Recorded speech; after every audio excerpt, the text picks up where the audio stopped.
book's a place where I love to be. Look in a book, here's a story for you. Who makes stories when the day is through? Who makes stories when the day is through? Story makers, working through the night till the rising sun. Story makers, stories are fabulous, stories are fun. Rossetti Wordsworth. Jelly and Jackson, working through the night till the rising sun.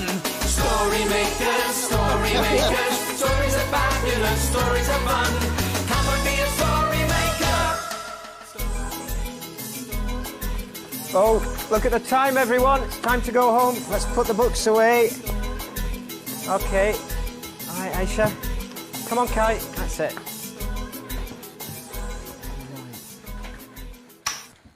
Story makers.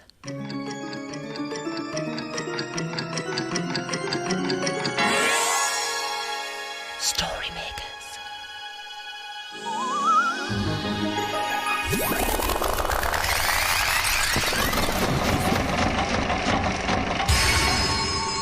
Story makers. It's midnight in the library. Hello. time for all story makers to come out. Are you ready? The sun is down, the stars are bright. Story makers come out at night. Rossetti Wordsworth, magical story maker here to make stories with you. Hello. What's he reading, Jackson? Oh, hello, Jelly. Hello. I saw the children reading this earlier. It looked rather interesting. Cows? Yes, that's right. I was hoping to find Blue Cow. Oh, well, is she in there? Jelly, Jackson. Oh, hello, Rossetti. You're just the people I need. Oh, what for, Rossetti? Well, I need a good idea for Mike. Mike?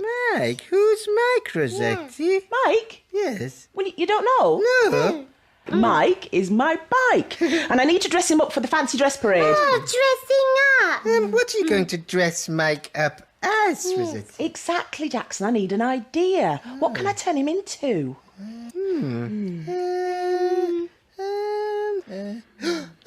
cow! A cow?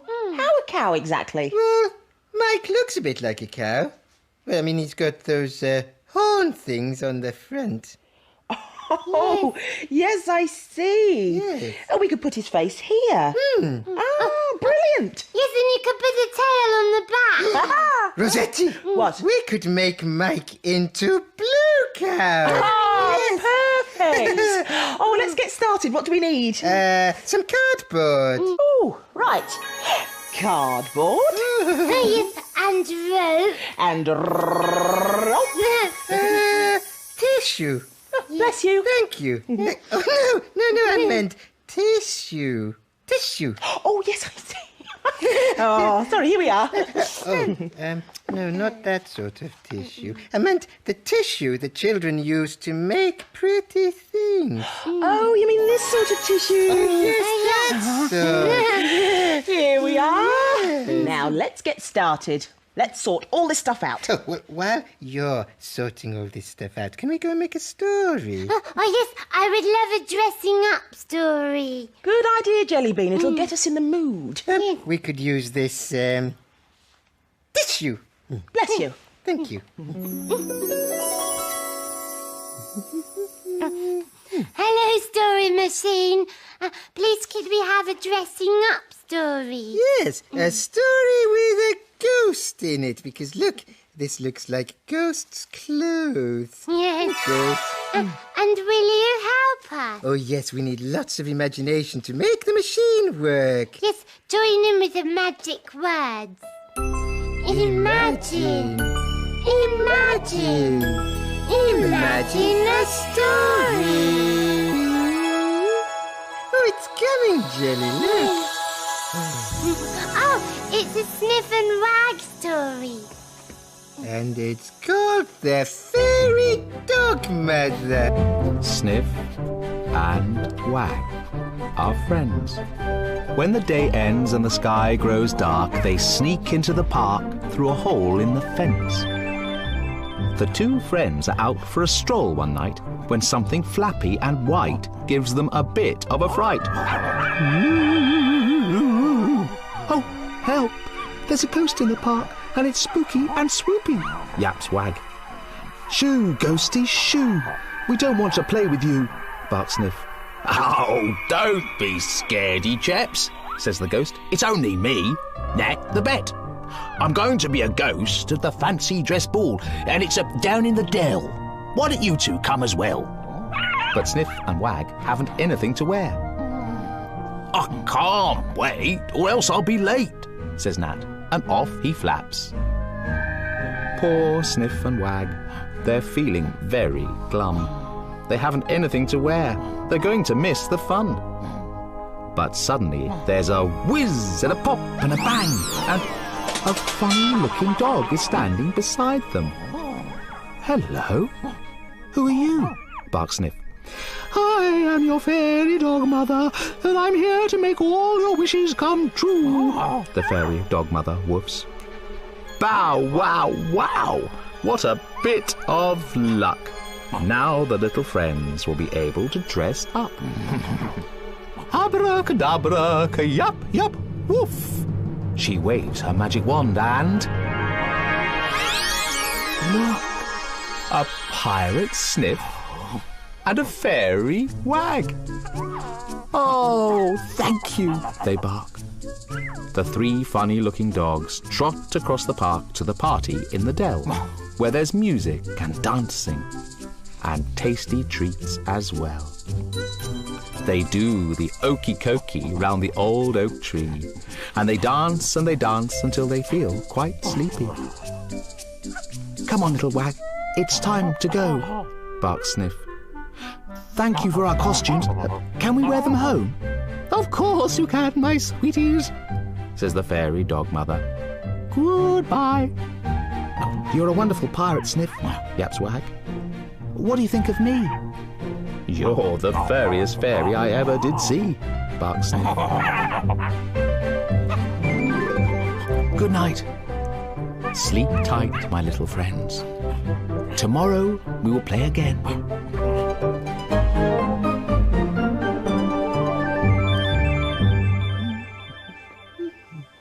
Oh, hello, Jackson. Hello. Is Jelly going to come and help us? No, she said she was dressing up as a fairy so she can help us with her magic later. Oh. That's what she said. Oh, look, that looks wonderful. Yeah, it's all your idea, Pink One. I'm fixing the head here, just underneath the handlebar horns. I know a joke about horns. A joke? Oh, come on, let's have it then. Why do cows wear bells? I don't know. Why do cows wear bells? Because their horns don't work. Because their horns don't work. I was thinking we could use the rest of this cardboard at the back. Oh, what's that going to be? I think it's going to be Blue Cow's bottom. A bottom? Oh, well, you need a tail on the bottom. Oh, yes. What can I use for the tail? Well, what about that piece of rope there? Oh, yes, I've forgotten. Yes, this will be perfect. I'll tie it on here. Right. I'll have to move this first. Oh. Could you hold it for me, please? Yes, thank you. Oh, that looks interesting. Right, the tail. What is this? Oh, it's a special bike light, so I really show up in the dark. Oh, look, it flashes. Oh, it's a brilliant bike light. Oh, be careful with it. Oh, I will be careful, yes, Rossetti. Could I make a story with it? Oh, no, Jackson, you can't put my bike light in the machine. Oh, I won't put it in the machine, Rossetti. I promise. I just want to put some flashes into the story machine. Flash, flash, flash, flash, flash. Here we are. Are you ready for the next bit? Imagine a story. Oh, here it comes. What's it going to be? Oh, it's a playbook. And it's called Mum's Red Car. Oh, I wonder if it's got flashing light. Thomas and his mum had been to the park and it was time to go home. Thomas sat in the car with his toy steering wheel and turned the key. And Mum turned her car key. Whizz, pop, bang! Oh no, the car's broken down. What do we do now, thought Thomas. Mum got Thomas out of the car and she called for someone to come out and help them. Our car's broken down. Will you come out and help us, please? It's best to stand away from the car and the road, so let's go and feed the geese while we wait for the man in the lorry, Mum told Thomas. Well, the geese were very hungry. Look! Thomas shouted. He spotted a bright yellow truck driving up the path. Its orange lights were flashing. Oh, I hope he can help. The driver of the van was called John, and he tried to start the car, but he had no luck. John opened the bonnet. That's the big door at the front of the car. Thomas had a look too. No, it didn't look good. John said he couldn't fix the car here, and he'd have to take it to a garage. So John moved his truck.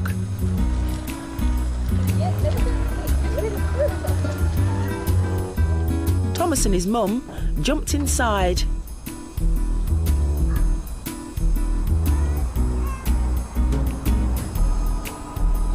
Thomas could see John through the window. But how was John going to get their car on his truck? Thomas watched as John lowered something to lift the car up. Then he attached a wire to Mummy's red car. He pushed a button and the car moved forward. And then he raised the front of the car up into the air. Thomas liked this bit a lot. John put a yellow belt around the wheel so that the car wouldn't fall off. Mum helped Thomas into his car seat. They were ready to go. Off they drove.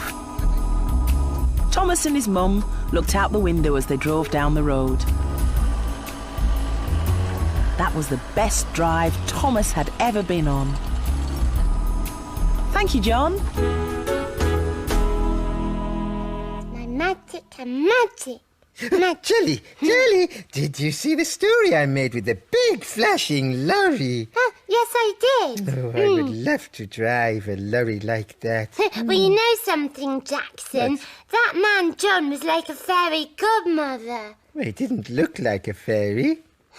No, he didn't. No. But he did appear and help them when they were in trouble. And that's what fairy godmothers actually do. Yes, I suppose so. You know what else? What? I am actually a fairy godmother.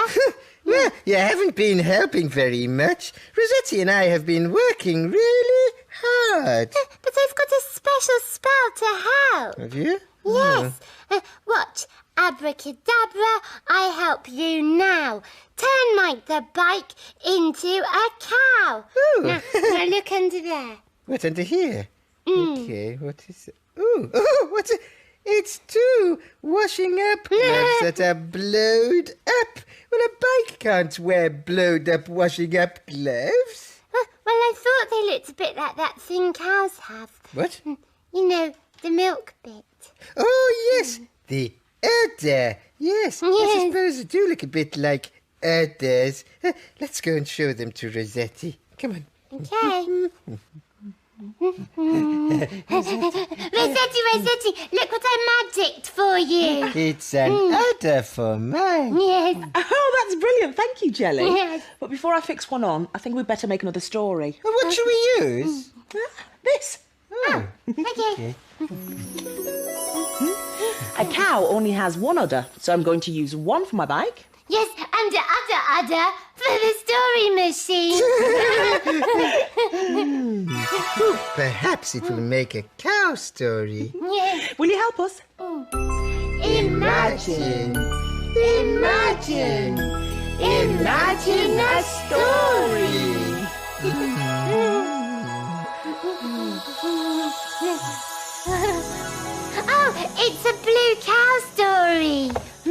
It's called Bubbly Blue Cow. One day, Blue Cow saw a shiny bubble float by. Ooh, I wonder where that came from. She's off again, said the other cows. So Blue Cow caught the bus that stops beside her field. I'd like a ticket to a place where bubbles come from, please. There you go, madam. Hold very tight. And they set off for Daisy Hill.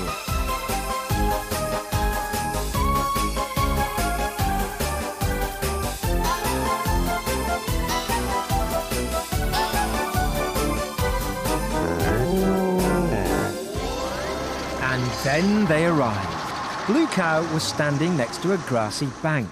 On top of it stood a man in a coat of coloured patches. He had a large coloured bucket beside him and he was stirring it with a strange stick. Some children were watching him.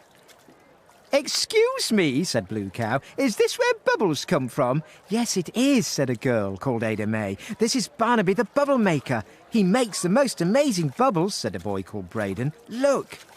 Barnaby the Bubble Maker pulled the stick out of the bucket. It looked a bit like a lollipop. Then he blew gently into it and a bubble began to grow and grow and grow until it was the most enormous bubble that floated away over the hill. Moo! Gasped Blue Cow, clapping with the children. Would somebody bring me a daisy? Said Barnaby. Ada May rushed over with a daisy she'd picked. Barnaby blew a bubble round it and the daisy floated away inside the bubble. Everyone clapped again. Then Barnaby the Bubble Maker asked for a volunteer. The children pushed Blue Cow forward. Barnaby took his lollipop stick from the bucket and started to blow and blow and blow until the most enormous bubble surrounded Blue Cow. And before she knew it, she was floating up into the sky inside a bubble. The children cheered below. Moo, I'm flying, said Blue Cow. This is fantastic, flying in a bubble. I wonder where I'm going. But before she had a chance to find out, the bubble popped. Ooh, Blue Cow came tumbling back to earth and landed beside Barnaby and the children. Ada May and Braden rushed over to give her a hug. That was brilliant, Blue Cow. Moo, I think that was the most unusual way I've ever travelled. Perhaps I'll stick to the bus from now on. Oh, I would love to ride in a bubble, wouldn't you? Yes, but I think I would still rather ride in a flashing lorry more. Or how about a ride on Blue Cow? It's finished. Yeah, oh, it's brilliant, Rossetti. Well, thanks for helping. But I think it's time to go. Oh, yes, look. It's getting light. Come on, Jelly. Yes, my sweets. Dawn is upon us. The morning is nigh. We've made our Blue Cow, and we bid you goodbye. Story makers, working through the night till the rising sun. Story makers, Goodbye for now. Come back and see us soon. Come and make some more stories soon.